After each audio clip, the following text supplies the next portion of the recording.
Muito bem, meus amigos, continuando, vejam, desse tripé inicial, já vimos empresa, observações sobre o empresário, agora desejo estudar o empresário individual, mas antes disso, uma pequena observação sobre as fontes da minha matéria, fontes do direito empresarial. Vejamos, existem as fontes primárias e as fontes secundárias. Explico a primeira delas. Próximo tópico, portanto, fontes do direito empresarial. Existem as fontes primárias e as fontes secundárias. Fontes primárias. Fontes primárias, leis em geral. Coloque a que você quiser aí. Constituição, Código Civil, Lei de SA, Lei de Falência e Recuperação, a LUG, a que você quiser. Fontes primárias, leis em geral. Coloque a que você bem entender. Constituição, Código Civil, Lei de SA, a Lei de Falência e Recuperação, a que você quiser. O que me importa de verdade é o estudo das fontes secundárias. Isso sim é o que me interessa. Fontes secundárias explico a partir de agora. São elas: usos e costumes. Usos e costumes, sim, importantíssimo em direito empresarial. Aqui, por exemplo, está o cheque pós-datado. Usos e costumes, analogia e princípios gerais do direito. Usos e costumes, analogia e princípios gerais do direito. Usos e costumes, analogia, princípios gerais do direito e, é claro, a jurisprudência. Usos e costumes, analogia, princípios gerais do direito e, é claro, a jurisprudência. Perceba que eu não citei a doutrina, porque para a corrente majoritária, a doutrina não é fonte do direito empresarial, porque ela não cria o direito. Ela te ajuda a entender, sabe? Te explica, mas fonte não, diz a corrente majoritária. Fonte do direito empresarial, não. Ela apenas te auxilia na compreensão, e daí eles trazem até um nome. Eles a chamam de fonte intelectiva. Fonte intelectiva. Repetindo, é claro, fonte secundária, usos e costumes, analogia, princípios gerais do direito e jurisprudência. Não citei doutrina, porque para a corrente majoritária, a doutrina não é fonte do direito empresarial. Ela não cria o direito, apenas te explica. Por isso que eles a chamam de fonte intelectiva. Fonte intelectiva é aquela que auxilia a compreensão. Conseguem copiar numa boa? Eu vou sempre fechar o meu raciocínio e voltar repetindo. Fonte intelectiva é aquela que auxilia a compreensão, não uma fonte do meu direito. Eu particularmente discordo. Eu e o professor Sérgio Campinho, nós discordamos dessa corrente. Eu apenas vou citar. Não deve se dar uma importância muito grande. Apenas vou citar para que possamos refletir. No meu entender, a doutrina ela é fonte de toda a ciência. Ela é fonte da medicina, da economia, da biologia, da contabilidade. Por que não seria fonte do direito empresarial? Mas é uma corrente minoritária que não prevalece em sua prova. Apenas num caráter de reflexão, não num objetivo de prova. Tudo bem? Continuando. Agora sim, volto ao estudo do empresário individual. É esse que eu queria estudar nesse bloco. Nesse e até no próximo. O empresário individual. Vamos começar essa figura tão relevante para a sua prova. Empresário individual, e você lembra do conceito de sempre, desde sua formação jurídica, não é? O empresário individual é uma pessoa física, como eu, como você, é uma pessoa física que exerce empresa em nome próprio. É o conceito mais simples de todos. O empresário individual é uma pessoa física que exerce a empresa em nome próprio. E aí você continua e diz assim: na prova oral você diz, doutor, o ponto sorteado, empresário individual. Inicie o conceito. O empresário individual, uma pessoa física que exerce a empresa em nome próprio, ele mesmo, de frente ali. Excelência, a maior característica dele é deter responsabilidade ilimitada. Você não conhece direito empresarial, então. Não é a maior característica dele. Quando eu iniciei minha aula, eu disse assim, pessoal, o ponto que mais cai em juízo, Ministério Público Federal, na área federal como um todo, poderia ampliar, é a parte geral. Muita gente pensa que sabe parte geral. Agora vocês vão começar a entender o que eu estou querendo dizer. Então, a maior característica do empresário individual é ter responsabilidade ilimitada. É mesmo? Porque para mim não é a maior característica. Para mim o que você está me afirmando é uma coisa óbvia. Entenda. Todo empresário responde com I. Todo empresário responde ilimitadamente. Assim é com o empresário individual. Assim é com outro empresário, a sociedade empresária. Sabe o SBT que eu estava lhe dizendo? O SBT, esse segundo empresário aqui, sociedade empresário. Pois o SBT responde com I. Ilimitadamente. Responde com todo o seu patrimônio. Ah, Tiago, e se fosse uma sociedade limitada? O que que tem? Esse nome está errado. Esse nome está equivocado. Porque a sociedade não responde com L. A sociedade não responde limitadamente. Essa limitação diz respeito ao sócio. E nós já vimos, lembra? Sócio não é empresário. Não é o que eu estou estudando aqui. Todo empresário responde com I. Uma sociedade empresária que escolheu o tipo societário limitada, responde com I. Ilimitadamente. A expressão limitada é apenas a referência à responsabilidade do sócio, não do empresário. Temos mais um empresário, não é? A Eireli. Então, Eireli, uma pessoa jurídica, chamada empresa individual de responsabilidade limitada. Aqui dentro, uma única pessoa, o titular, o dono, o proprietário. Sabe a Eireli, que é um empresário? Pois é, responde com I, ilimitadamente. Responde com todo o seu patrimônio. Ora, Tiago, então para que existe esse nome? Empresa individual de responsabilidade limitada. Para o dono, para o proprietário da Eireli, não para ela. Porque ela é empresário. Eu estou lhe dizendo que todo empresário responde com I, ilimitadamente. Assim é o empresário individual, assim também a sociedade empresária e assim também a Eireli. Todo empresário responde com I, ilimitadamente. É assim que funciona. Então não venha me dizer que o empresário individual é uma pessoa física, que exerce empresa em nome próprio e que a maior característica é deter responsabilidade ilimitada. Não, para mim isso é uma coisa óbvia.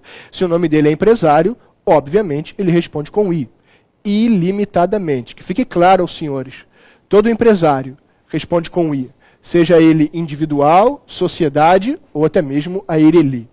Todo empresário responde ilimitadamente. Continuando. Entenda. Aqui está o empresário individual. Entenda que ele tem desde a sua loja de material de construção, ele também tem investimentos, ele também tem sua casa, ele também tem seu veículo. É um empresário individual, sabe? O que eu quero dizer aos senhores é que o patrimônio do empresário individual, ele é uno. O patrimônio do empresário individual, ele é uno, é um só, não há divisão, não há divisão. Essa responsabilidade ilimitada que estamos começando a estudar envolve todo o patrimônio. Se você, como magistrado federal, estiver executando o empresário individual, fique à vontade, o que você quer? O investimento, a casa, o veículo, a loja de material de construção, os bens que estão ali dentro, fique à vontade. Porque o empresário individual, ele responde ilimitadamente, só tem um patrimônio.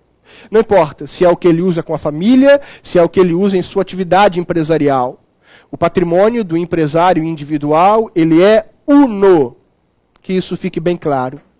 Porque agora eu vou trazer mais um ponto de aprofundamento. Entenda o que diz o enunciado de número 5 da primeira jornada de direito empresarial e vamos ver se eu devo aplicar na sua prova ou não. Diz o enunciado número 5 da primeira jornada de direito comercial. Ele diz assim: quanto às obrigações decorrentes da atividade desse sujeito que estamos estudando, empresário individual, ele responde primeiro com bens vinculados à exploração de sua atividade, depois com os bens pessoais. Eu fui voto vencido nesse enunciado número 5. Entenda o que o enunciado está fazendo. Eu disse aos senhores que o patrimônio do empresário individual é uno. Que você, numa execução, poderia buscar desde a loja de material de construção, até um investimento dele, uma fazenda dele, um carro e assim por diante. O enunciado está legislando, está criando uma responsabilidade subsidiária. Ele está dizendo, primeiro busque bens ligados à atividade e depois bens pessoais. E um dos fundamentos foi o seguinte, tanto o CPC como o Código Civil, na hora de executar, pede que eu pegue o bem menos grave. Quem disse que é menos grave buscar os objetos do material de construção do que buscar uma fazenda que eu não vou há 6 meses? Quem disse que é menos gravoso buscar o caminhão de entrega do que buscar um veículo BMW que tem em minha casa? Entenda, numa prova de magistratura, eu não quero que ninguém limite sua execução, muito menos um enunciado de CJF. Portanto, na prova de magistratura e muito mais de Ministério Público Federal, eu não acho uma boa você ponderar conforme o enunciado número 5. Digo a vocês que você busque o que você quiser. Não tem ordem a cumprir, não tem preferência a executar. Se os bens pessoais estiverem à disposição e mais próximos, você vai executar esses bens pessoais. Essa posição é de caráter protetivo para um advogado ou algo parecido. Não para os senhores. O enunciado de número 5, no meu entender, não deve prosperar numa prova de magistratura e Ministério Público Federal. Não aceite ordem a cumprir do enunciado se a lei não diz. Compreendem o que digo? Não aceite. E o patrimônio do empresário individual, como disse aos senhores, é uno. Eu busco o que eu quiser ali dentro. Na hora de executar, fique à vontade. Não é uma boa adotar o enunciado de número 5.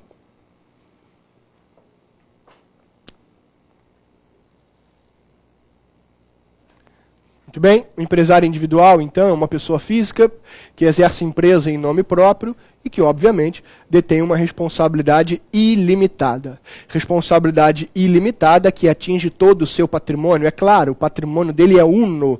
Eu tenho dentro de uma mesma sacola bens ligados à atividade e bens pessoais. Na hora de executar, bota a mão nessa sacola e busca o que você bem entender.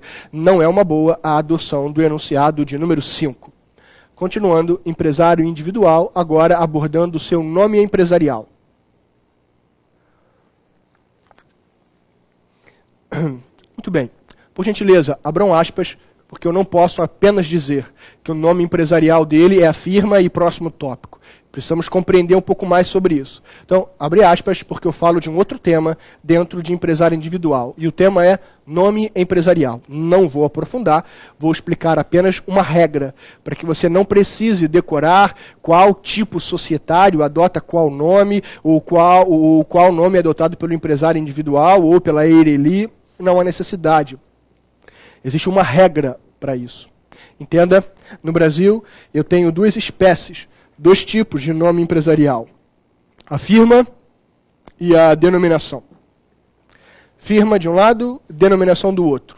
É essa regra que passo a lhe explicar. Repetindo, no Brasil eu tenho 2 espécies, 2 tipos de nome empresarial. A firma e a denominação. Senhores, entendam o seguinte. Eu aplico a firma toda vez que eu enxergo alguém ali respondendo de maneira ilimitada. Como responde o empresário individual? Ilimitadamente. Então, adote a firma. Sabe a sociedade em nome coletivo? Pois é, nela todos os sócios respondem ilimitadamente. Então, aplique a firma. Já repito, deixa eu só fechar meu raciocínio. Sabe a sociedade comandita simples? Tem o comanditado e o comanditário. Iremos estudar, pois o primeiro responde com I, o outro não. Basta um. Se eu visualizo um com responsabilidade limitada, aplico a firma. Pronto. Repetindo, 2 espécies, 2 tipos de nome empresarial no Brasil, a firma e a denominação. Aplico firma toda vez que enxergo uma responsabilidade ali interna, ilimitada. Assim acontece com o empresário individual, assim também acontece com a sociedade em nome coletivo, que mais tarde entenderemos mais ainda, não agora. Assim também acontece com a sociedade comandita simples. Exemplos de firma, empresário individual, em nome coletivo e também a sociedade comandita simples. Senhores, parte da doutrina mais antiga, mais clássica, ainda divide, ou melhor, subdivide a firma como firma individual e firma coletiva. Uma grande besteira, sabe? Basta você observar, se o sujeito estiver sozinho, chama-se firma individual. É o caso do empresário individual. Nas outras hipóteses todas, eu falei sobre sociedade. Então, eu tenho que enxergar, a princípio, a pluralidade, não é? Então, eu a chamo de firma coletiva. Apenas esse é o detalhe. Repetindo, uma doutrina mais clássica ainda nomeia ou especifica o nome firma em firma individual e firma coletiva. Uma grande besteira no meu entender. A firma individual serve para aqueles que estão sozinhos. No meu exemplo, por enquanto, só o empresário individual. Todos os outros, já que eu tenho pluralidade, vão se enquadrar na firma coletiva. Um simples detalhe. Mas, meus amigos, como eu enxergo o nome do empresário individual? Eu já compreendi que eu aplico a firma, sendo mais preciso, a firma individual. Mas como eu enxergo o nome do empresário individual? Da seguinte maneira: o nome dele, por escrito, ou então abreviado, Tiago Karapetkov, ou então T.C. Não importa. O nome dele por escrito ou abreviado, e agora o detalhe de prova, podendo é o detalhe de prova, não é a prova de vocês, mas isso caiu na PFN, última prova. O nome dele, por escrito ou abreviado, podendo seguir de uma característica sua, Tiago Karapetkov, relojoeiro, ou de uma característica de sua atividade, Tiago Karapetkov, ternos italianos. Um exemplo, tapetes. Repetindo, como eu enxergo o nome do empresário individual, essa firma individual, é o nome dele, por escrito ou abreviado, podendo, é o ponto de prova, seguir de uma característica sua ou de sua atividade. É assim que enxergo o nome do empresário individual. Mas eu preciso continuar, não é? Eu abri aspas, ainda não fechei. Eu preciso explicar agora a regra e as exceções sobre denominação. O segundo nome empresarial. Repetindo, acabo de copiar, que eu adoto a firma toda vez que eu tenho internamente alguém com responsabilidade ilimitada. Alguns ainda dividem em individual e coletiva. Exemplo de individual é o empresário individual. Já de coletiva, a sociedade em nome coletivo, em comandita simples, e veremos um pouco melhor adiante. E terminei dizendo, essa parte da firma, que eu enxergo o nome do empresário individual, o nome dele por escrito ou abreviado, podendo seguir de uma característica sua ou de sua atividade. Agora eu preciso explicar a regra para a denominação. Denominação, como regra, um nome fantasia, não é? Na denominação é justamente o contrário. É quando eu não tenho internamente alguém com a responsabilidade com I, ilimitada. É quando eu não tenho essa responsabilidade interna. É o caso da sociedade anônima, sabe? Nela, a princípio, todos respondem limitadamente. Repetindo, senhores, a grande regra de nome empresarial termina assim: a denominação é aplicada àqueles que internamente eu não enxergo uma responsabilidade ilimitada. É o caso da sociedade anônima. Ela adota a denominação, o nome fantasia, Petróleo Brasileiro S.A., Petrobras, é um grande exemplo. Dessa regra toda que você está terminando de copiar, existem exceções. Vou citar as duas exceções. Acabo de anotar, pois vou citar aos senhores duas exceções. Sobre a limitada, internamente todos respondem com L, limitadamente. O mais apropriado seria a denominação, então. Mas é uma exceção, sabe? A limitada pode escolher entre firma e denominação. Ah, sabe a ERELI, para que você anote junto? A ERELI é a mesma coisa. Pode escolher entre firma e denominação. São casos excepcionais que citei aos senhores. Fecha aspas e volte ao empresário individual. Repetindo, é claro, eu aplico a denominação quando internamente ninguém responde com I. É o nome fantasia. Petróleo Brasileiro S.A. Petrobras. E no final trouxe exceção. Eu disse, sabe a limitada? Sabe a ERELI? Pois é, elas podem escolher entre firma e denominação. Fecha aspas, volte ao empresário individual. Foi uma explicação apenas por alto de nome empresarial. Empresário individual, portanto, adota a firma, se quiser ser mais preciso, a firma individual.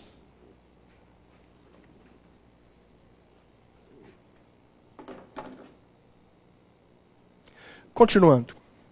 Empresário individual. Muito bem.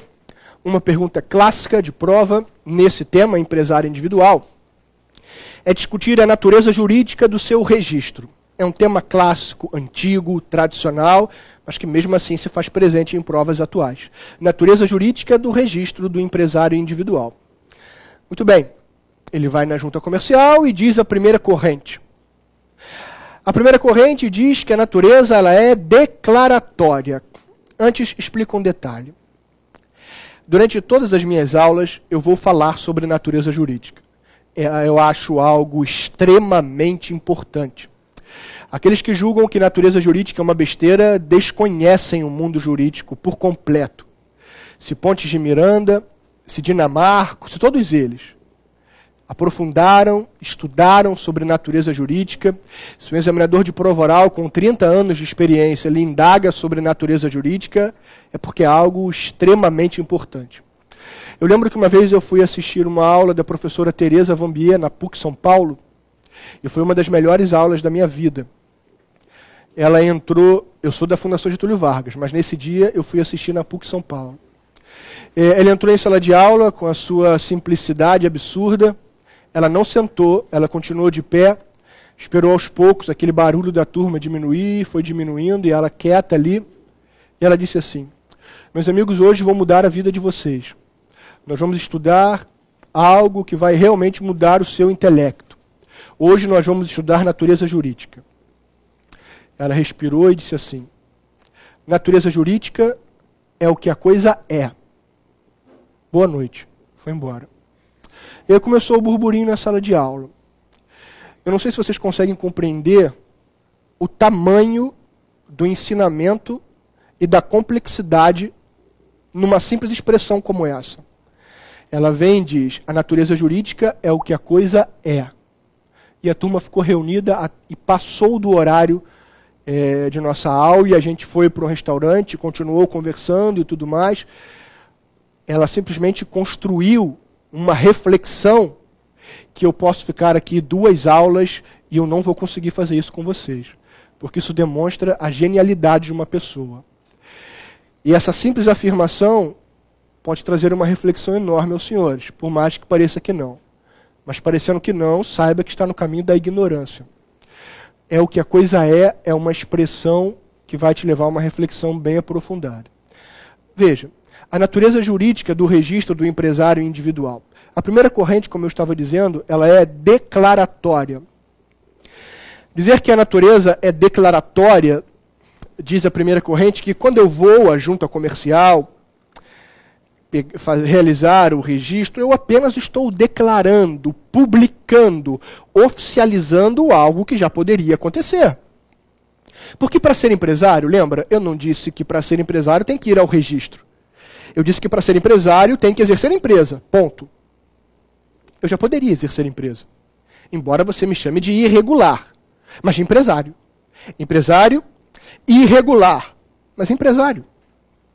Quando vou na junta comercial, diz essa corrente: apenas declaro, apenas publico, apenas oficializo algo que já poderia estar acontecendo. Primeira corrente. A segunda corrente vai dizer assim: olha, desculpa, mas não é o meu pensar. A segunda corrente diz que a natureza é constitutiva. E traz como exemplo o produtor rural. Não sei se você lembra, mas no bloco passado eu disse o seguinte: o produtor rural, em regra, é direito civil. Caso queira, lembra do artigo 971, muito bem, vá até a junta comercial e equipare-se a empresário. Agora sim, estou constituindo esse sujeito num mundo à parte. Estou levando esse sujeito para um mundo particular, chamado direito empresarial. Estou constituindo ele numa nova esfera jurídica, diz a segunda corrente. Só tem um detalhe: eu não posso explicar uma regra utilizando a exceção. Resumindo tudo que eu falei, na sua prova a afirmação é a seguinte: a natureza jurídica do registro do empresário individual, em regra, é declaratória. Porém, no caso do produtor rural, constitutiva. esse ficou o entendimento da doutrina.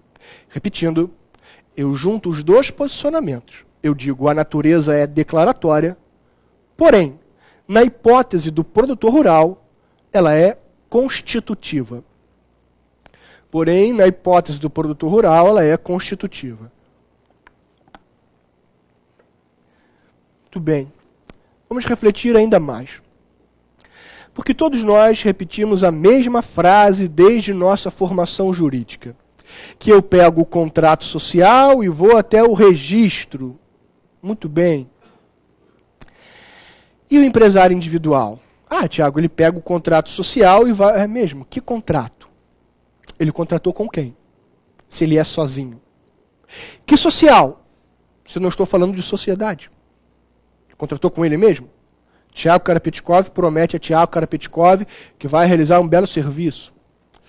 Eu não tenho contrato para levar à junta comercial, muito menos social. O que o empresário individual faz na junta comercial é levar uma declaração. A declaração de empresário individual. Não há que se falar numa prova que o empresário individual pega o contrato social e vai na junta comercial. Você vai estar zerando sua questão, pois eu não tenho contrato, muito menos social.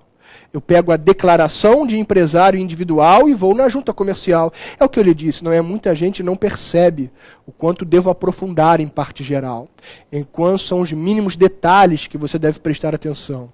Eu levo a declaração de empresário individual e vou logo antecipar que a mesma coisa vai acontecer com a ele, viram? Já que é alguém individualmente ali funcionando. Não tem contrato, muito menos social, mas estamos em empresário individual. Eu levo a declaração de empresário individual. Aí um outro erro comum é pensar o seguinte, eu pego o contrato social, vou na junta comercial e adquiro personalidade jurídica. Lembre-se que o empresário individual ele é uma pessoa física e a personalidade jurídica dele não é adquirida assim. A minha eu adquiri com nascimento com vida. Eu não sei a de vocês, mas o empresário individual, sendo pessoa física, a aquisição de sua personalidade jurídica, por gentileza, não é na junta comercial. É com seu nascimento com vida. Então, atenção também a pequenos detalhes. Veja mais um ponto de reflexão. Veja, o empresário individual, como eu, como você, pessoa física, tem um número de pessoa física, conhecido como CPF, Cadastro de Pessoa Física. Todos nós temos. Se eu coloco numa prova que esse cara, essa pessoa física, pode deter um número de pessoa jurídica, eu acho que grande parte dos candidatos vai botar que isso é um erro. Mas não é. Entenda, o empresário individual, pessoa física, pode ter um número de pessoa jurídica, um cadastro nacional de pessoa jurídica, um CNPJ. Explico o porquê e fundamento. Repetindo, o empresário individual, senhores, uma pessoa física que tem um CPF, estou lhe dizendo que ele pode ter um número de pessoa jurídica, um CNPJ. Entenda. Não que venha alterar qualquer explicação minha aqui. Sabe, isso não é um ponto de minha matéria. Ter um número de pessoa jurídica, mesmo sendo pessoa física, é para que eu tenha exatamente benefícios tributários e previdenciários. Não tem nenhuma ligação com minha matéria, sabe? Toda a explicação que lhe dei continua a mesma. Ele continua sendo uma pessoa física, tudo normal, nada muda. Só que vai ter um número de pessoa jurídica, mesmo não sendo assim, mesmo não sendo uma pessoa jurídica. Repetindo, a intenção, o objetivo de se ter um CNPJ é para que ele tenha benefícios tributários e previdenciários, o que não traz nenhuma ligação com a minha matéria. Eu apenas devo afirmar isso a vocês e, em seguida, ressaltar que toda a minha explicação continua idêntica. Ele continua sendo uma pessoa física, com a mesma responsabilidade, com o mesmo patrimônio uno e tudo normal. É apenas para que eu tenha benefícios previdenciários e tributários. Então, está correta a afirmação de que o empresário individual pode vir a ter um número de pessoa jurídica. Está correta essa afirmação. Muito bem. Continuando, senhores, agora me permitam aprofundar o tema e eu encontro debates do STJ e da doutrina. Agora, aprofundando com o STJ e com a doutrina. Primeiro tópico que venho a estudar com os senhores, vamos, observações importantes. O empresário individual casado. Vamos estudar. Empresário individual casado. Pois bem, onde eu quero chegar? Você decide me executar. Eu sou um empresário individual. Eu disse que você escolheria um bem meu e iria executar. Pois você, senhor magistrado, escolheu um sítio que eu tenho. Na Serra do Rio de Janeiro. Você escolheu esse sítio. Só tem um detalhe. Eu sou casado e o meu regime é de comunhão de bens. Metade daquele sítio é de minha esposa. O que eu quero saber dos senhores é se na hora de executar, você respeita a meação dela, ou seja, se na hora da execução você irá respeitar a meação do cônjuge que não é empresário ou não. Essa é a grande pergunta do STJ. Repetindo, a minha primeira observação é a execução de um empresário individual, casado, mas por gentileza, eu estou falando de um regime do direito das famílias que exista a comunhão, senão não tem pergunta a se fazer. Se eu falo de uma separação absoluta, não tem meação a ser dividida. Então, por favor, a pergunta se enquadra nesse regime do direito das famílias. Repetindo, a minha pergunta é se na hora de você, magistrado, executar, se você deve respeitar a meação do cônjuge que não é empresário. A resposta aqui do STJ é a mesma construção dada no aval de pessoa casada, que vamos estudar lá em títulos de crédito, sabe? Ele faz a seguinte ponderação. Vamos analisar o caso. Deixa eu ver se a esposa do Tiago se beneficia da atividade dele. Deixa eu analisar se esse cônjuge que não é empresário se beneficia da atividade dele. Olha, eu digo a vocês que não. Minha esposa é procuradora da República. Ela juntou o dinheiro dela e comprou metade desse sítio com o dinheiro dela. Ela não se beneficia de minhas atividades empresariais. Então o STJ vira para o credor e diz, lamento, mas a meação dela eu não posso buscar. Diferente seria no caso do benefício desse cônjuge do empresário às minhas atividades econômicas. Repetindo, a ponderação que o STJ faz para saber se protejo ou não essa meação de quem não é empresário, é saber se ela se beneficia ou não disso tudo. É um pouco complicado a prova, imposto de renda e outros meios de prova. Eu tento, e esse ônus é dela, no meu exemplo, afastar essa execução. Repetindo, o STJ deve ponderar se o cônjuge que não é empresário se beneficia ou não das minhas negociações. Caso positivo, caso ela se beneficie de minhas negociações, lamento informar para ela, mas a meação está no jogo da execução. Caso contrário, protejo a sua parcela. Perfeito? Primeira observação que trago de STJ. Acabo de copiar com tranquilidade e vamos para mais uma observação.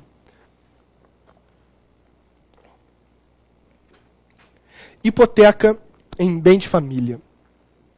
Entenda o seguinte, 8.009 de 90, bem de família, entidade familiar, um lar. Bem de família, existem exceções, que sofreram recentes alterações, inclusive. Entenda o seguinte, é uma exceção ao bem de família entregar esse bem para a hipoteca. Claro, eu não poderia arguir a minha própria dificuldade. Seria muito fácil. Estou em dívida, vou colocar esse bem de família na hipoteca, porque ele nunca vai conseguir me executar. Então, é uma exceção ao bem de família a hipoteca dada com esse bem. Ponto. Direito civil. É em cima disso que vou trabalhar. Eu vou mostrar aos senhores uma exceção dessa exceção. Eu vou mostrar uma paisagem que a hipoteca não vai ser uma exceção. Que eu vou continuar afirmando que aquilo é um bem de família. Veja se explico melhor agora. O empresário individual, naquele meu exemplo, está tendo dificuldades na venda desse material de construção.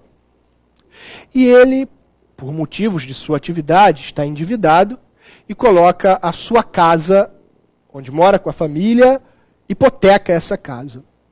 Quando ele faz isso, é uma exceção ao bem de família. Amigo, não venha discutir. Eu vou executar essa hipoteca e ponto final.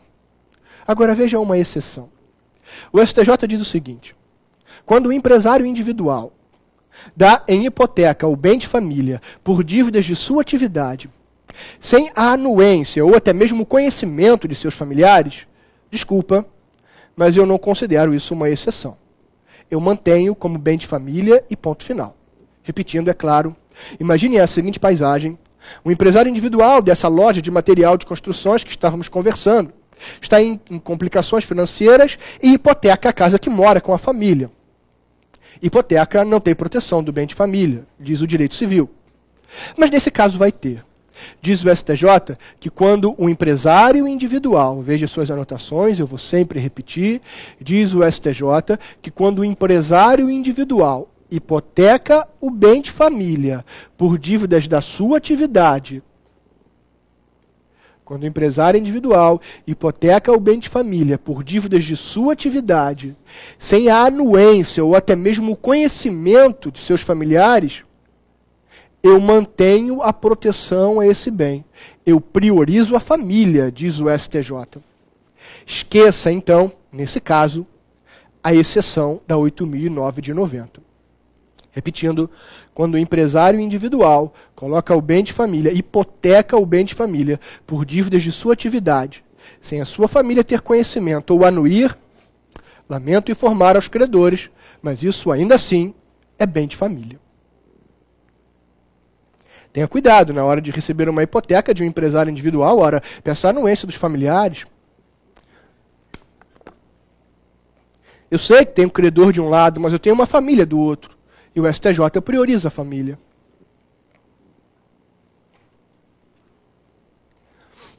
Tudo bem? Consegue anotar com tranquilidade? Pois agora eu vou para um próximo tópico de STJ. Importantíssimo também. A minha dúvida agora é a seguinte. Esse empresário individual, que tem um patrimônio único, já falei, é uno. A minha pergunta é se ele pode alienar livremente bens. Se ele pode alienar livremente os bens. Ora, o 1647 do Código Civil diz que não. O 1647 do Código Civil diz que o empresário individual não pode alienar livremente os bens.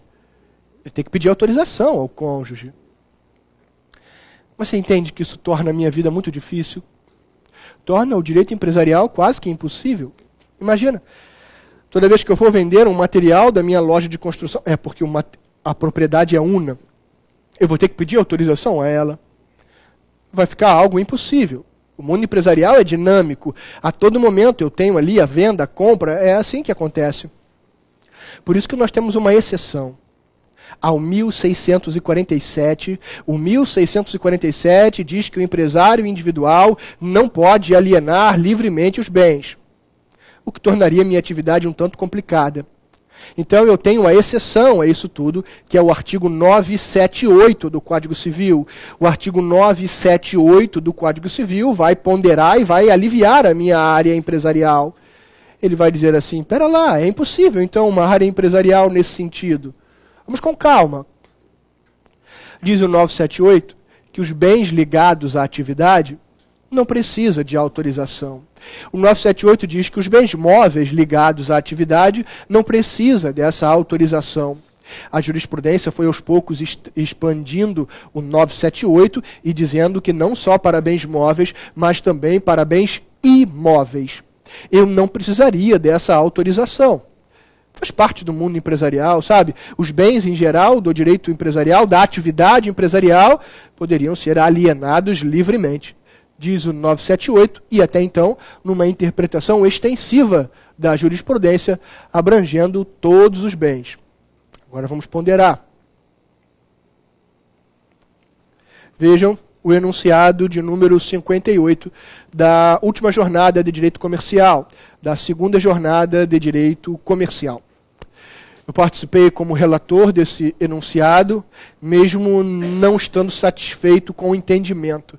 Eu creio que o enunciado não possa legislar. Veja e vamos ver como adaptar na sua prova. Se é necessário ou não adaptar. Meus amigos, o enunciado de número 58 consertou um enunciado anterior. O empresário individual casado é o destinatário da exceção que estamos estudando do 978. Ele não depende da autorização conjugal para alienar ou gravar de ônus reais o imóvel utilizado no exercício da empresa. É o que estávamos estudando até aqui, é o entendimento do STJ até então. Só que no final, Vem o texto e diz, desde que tenha autorização no RGI e também na junta comercial. Então eu não entendo mais. Veja o seguinte.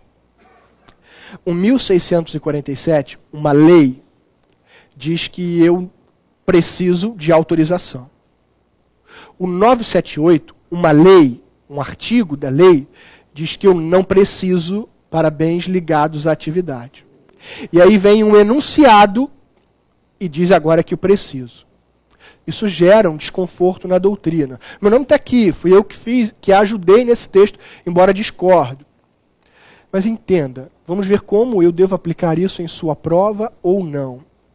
Eu acho que esse enunciado, sim, ele deve ser aplicado na sua prova, porque eu estou trazendo cautela, estou trazendo um cuidado àquela demanda judicial, estou julgando com tranquilidade, o Ministério Público está tendo segurança no seu atuar, no seu parecer. Então vamos entender como fica a história. 1647 precisa de autorização, 978 não precisa, porém, tratando-se de bens imóveis, preciso de autorização no RGI e na junta comercial. Aplico o enunciado 58, esse é o seu gabarito de prova. Repetindo, 1647 preciso de autorização. 978, não preciso de autorização para bens ligados à atividade. Enunciado 58 ressalva que para bens imóveis eu preciso sim de autorização no RGI e na junta comercial, embora uma autorização prévia, lá atrás, genérica, mas isso eu preciso ter. É uma forma de você garantir o direito alheio, sendo magistrado, e é uma forma de regular os relacionamentos, sendo um membro do Ministério Público Federal. Esse enunciado acho bastante apropriado para a sua prova. Tratando-se de bens imóveis, eu preciso de uma autorização no RGI e na junta comercial. É uma cautela própria da sua prova. Acho uma boa esse enunciado de número 5. Foi claro? 978, não precisa de autorização para bens móveis ligados à atividade, mas tratando-se de bens imóveis, tenho cautela, piso no freio e peço a autorização no RGI e na junta comercial. Foi isso que eu disse aqui. Tudo bem? Continuando, senhores, e já terminando, indo para a nossa revisão, agora uma última observação de STJ. Entenda o seguinte. Como o patrimônio desse empresário individual, ele é uno, e com ele garante credores, cara, tudo que acontece nesse patrimônio, eu tenho que levar na junta comercial. Desde um casamento, passando por uma herança, por uma compra e venda, por um pacto antinupcial, tudo que altere a vida patrimonial desse empresário individual, ele deve levar na junta comercial. É claro, ele deve dar publicidade, porque é com esse conjunto de bens que os credores estão se preocupando, que estão garantindo também os seus créditos. Então, tudo que mexe na vida patrimonial desse sujeito é esperado na junta comercial. E se não fizer? Ora, se não fizer, desculpa, mas eu entendo como irregular. E são vários os efeitos negativos que ao longo de nossas aulas vamos aprendendo. Agora não é o momento. Entenda, tudo na esfera patrimonial desse sujeito levo na junta comercial. Muito bem. Agora eu pondero e faço uma revisão do que nós vimos antes do nosso intervalo. Vejam o que nós estudamos nesse bloco. Vamos lá. Largue seu caderno, largue o computador, veja o que aprendeu.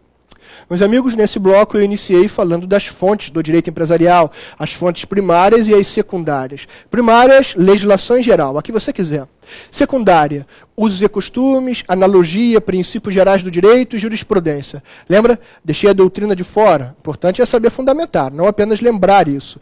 A doutrina, diz a corrente majoritária, não é fonte do direito empresarial, não cria. Lembra o nome que ela tem? Fonte intelectiva. O que ela faz é auxiliar a compreensão, te explicar. Eu discordo, mas esse é o teu ponto de prova. Continuando, entrei em empresário individual e disse que esse sujeito é uma pessoa física que exerce empresa em nome próprio e que, obviamente, tem a responsabilidade ilimitada. É claro, todo empresário responde dessa maneira. Chamei atenção para o enunciado de número 5, que tenta legislar e criar uma responsabilidade subsidiária, o que não deve ponderar. Na hora de executarem sua prova, não tenha benefício de ordem, não tenha responsabilidade subsidiária. Escolha o que você bem entender ali. Não se apegue ao enunciado de número 5. Expliquei um pouco mais de nome empresarial, uma regra, na verdade, firma e denominação. Aplicaria firma toda vez que pelo menos um internamente tenha responsabilidade ilimitada. Empresário individual, sociedade em nome coletivo e comandita simples. Alguns ainda dividem a firma em individual e coletiva. Eu enxergo o empresário individual com o nome dele, por escrito ou abreviado, podendo seguir de uma característica sua ou de sua atividade. Diferente da denominação, um nome fantasia, onde internamente não tenho ninguém com I. É o caso da sociedade anônima, que adota a denominação Petróleo Brasileiro S.A. foi o exemplo que trouxe. Ponderei no final duas exceções. Eireli e Limitada livremente irão escolher. Registro do empresário individual. Primeira corrente, declaratória. Publico, oficializo algo que já existia. Segunda, traz o produtor rural e diz que é constitutiva. No final, concluo que é declaratória, mas que o produtor rural, somente ele, tem natureza constitutiva. O empresário individual deve ir ao registro de minha matéria, a junta comercial, não levando um contrato social, mas uma declaração de empresário individual. Ele, por vezes, pode ter um número de pessoa jurídica, mesmo sem ser uma pessoa jurídica, para trazer apenas benefícios tributários e previdenciários. Toda a minha explicação se mantém. Isso não altera em nada. Ponto de STJ, empresário individual casado e a execução desse sujeito. Ao cônjuge que não é empresário, eu aviso. Se ele não se beneficiou disso tudo, ótimo, sua ameação está protegida. Agora, caso tenha se beneficiado, lamento dizer, mas a ameação entra para a execução. Hipoteca sobre bem de família não pondera o bem de família. É uma exceção. Porém, diz o STJ, se for um empresário individual que hipoteca o bem de família por uma dívida de sua atividade, se a família não sabe, não anui nada disso, lamento, mas eu protejo a família, isso se mantém como bem de família. Alienar bens, o 1647 diz que o empresário individual casado não pode. Exceção 978, pode os bens ligados à atividade. E enunciado 58, tratando-se de bens imóveis, preciso de uma ponderação, de uma cautela e quero a autorização no RGI e na junta comercial. Disse no final ainda que todas as alterações patrimoniais desse empresário individual são indispensáveis na junta comercial. Esse bloco foi isso. Entramos em empresário individual e já vou terminar no próximo bloco. Agora, faço um breve intervalo e já voltamos.